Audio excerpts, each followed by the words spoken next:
পরিসংখ্যান ব্যুরোর সর্বশেষ তথ্য অনুযায়ী কক্সবাজার জেলার জনসংখ্যা 28,23,268 জন, যার মধ্যে পুরুষ 14,34,622 জন, নারী 13,88,563 জন ও হিজড়া 83 জন, যা 2011 সালে ছিল 22,89,268 জন। 10 বছরে জেলার জনসংখ্যা বেড়েছে 5,34,000। এছাড়া জেলায় অবিবাহিত নারীর তুলনায় অবিবাহিত পুরুষের সংখ্যা বেশি। জেলা পরিসংখ্যান ব্যুরোর উপপরিচালক সরোয়ার কামাল টারজান জানান, জেলায় বিবাহিত পুরুষের হার 34.84%, যা নারীর ক্ষেত্রে 61.70%, অর্থাৎ বিবাহিত পুরুষের চেয়ে নারীর হার বেশি। বিবাহিতের সংখ্যা পেকুয়ায় সর্বোচ্চ এবং টেকনাফে সর্বনিম্ন। জেলায় অবিবাহিত পুরুষের সংখ্যা অবিবাহিত নারীর চাইতে 14.24% বেশি।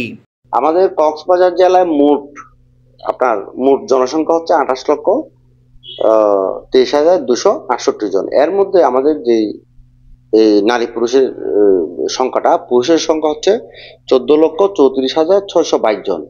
অর্থাৎ আমি যদি পার্সেন্টেজ হিসাব করি 50.82% হচ্ছে পুরুষ এবং নারী হচ্ছে 13,88,563 জন। আর আমরা যদি পার্সেন্টেজ হিসাব করি পার্সেন্টেজ হচ্ছে 49.18%। বৈবাহিক অবস্থা যেটা দেখেন আপনার, আমাদের কক্সবাজার জেলার যে মোট জনসংখ্যা, এটার মধ্যে অবিবাহিত নারীর সংখ্যা কম, অবিবাহিত পুরুষের সংখ্যা বেশি।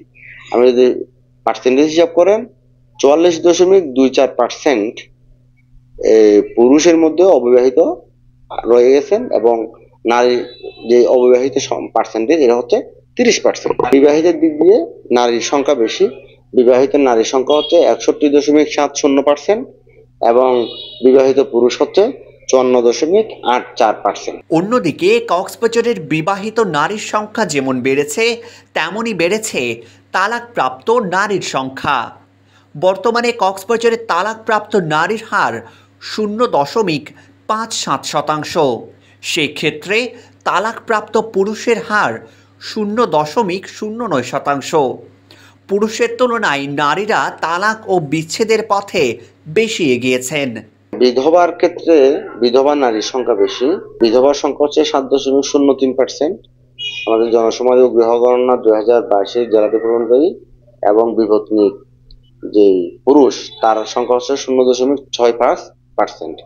আর আপনি যদি তালাকপ্রাপ্ত দিক দিয়ে চিন্তা করেন, তালাকপ্রাপ্ত নারীর সংখ্যা হচ্ছে কক্সবাজার জেলাতে 0.57% আর তালাকপ্রাপ্ত পুরুষের সংখ্যা 0.09%। আর যদি দাম্পত্য বিচ্ছিন্ন ওটাও চিন্তা করেন, দাম্পত্য বিচ্ছিন্নের সংখ্যা হচ্ছে দাম্পত্য বিচ্ছিন্ন নারীর সংখ্যা হচ্ছে 0.71% আর দাম্পত্য বিচ্ছিন্ন পুরুষের সংখ্যা হচ্ছে 0.18%। সাধারণত তালাক এখানে আমরা যা দেখতেছি, তালাক প্রাপ্ত নারীর সংখ্যাই এখানে বেশি পুরুষের থেকে। তালাক প্রাপ্ত নারীর সংখ্যা পার্সেন্টেজে 0.57% আর তালাকপ্রাপ্ত পুরুষের সংখ্যা হচ্ছে 0.09%। সেই সাথে জেলায় বিধবা নারীর হার 7.2% আর এক্ষেত্রে পুরুষের সংখ্যা 0.65%। সেই হিসেবে জেলায় বিধবা নারীর সংখ্যা পুরুষের তুলনায় বেশি। অন্যদিকে দাম্পত্য বিচ্ছিন্ন নারীর হার 0.71%। অন্যদিকে দাম্পত্য বিচ্ছিন্ন পুরুষের হার 0.18%। এক্ষেত্রে এগিয়ে নারীরা। এছাড়াও উপজেলাগুলোর মধ্যে শিশু ও নারী সংখ্যা বেশি কুতুবদিয়ায়, আর কক্সবাজার সদরে শিশু নারীর সংখ্যা সব উপজেলার চেয়ে কম। সর্বশেষ 2022 সালের জনশুমারির তথ্য মতে জেলার উপজেলাগুলোর মধ্যে সবচেয়ে বেশি মানুষের বসবাস চকরিয়াতে, অপরদিকে সবচেয়ে কম সংখ্যক মানুষ বসবাস করে কুতুবদিয়ায়। আসিফুজ্জামান সাজিন, TTN, কক্সবাজার।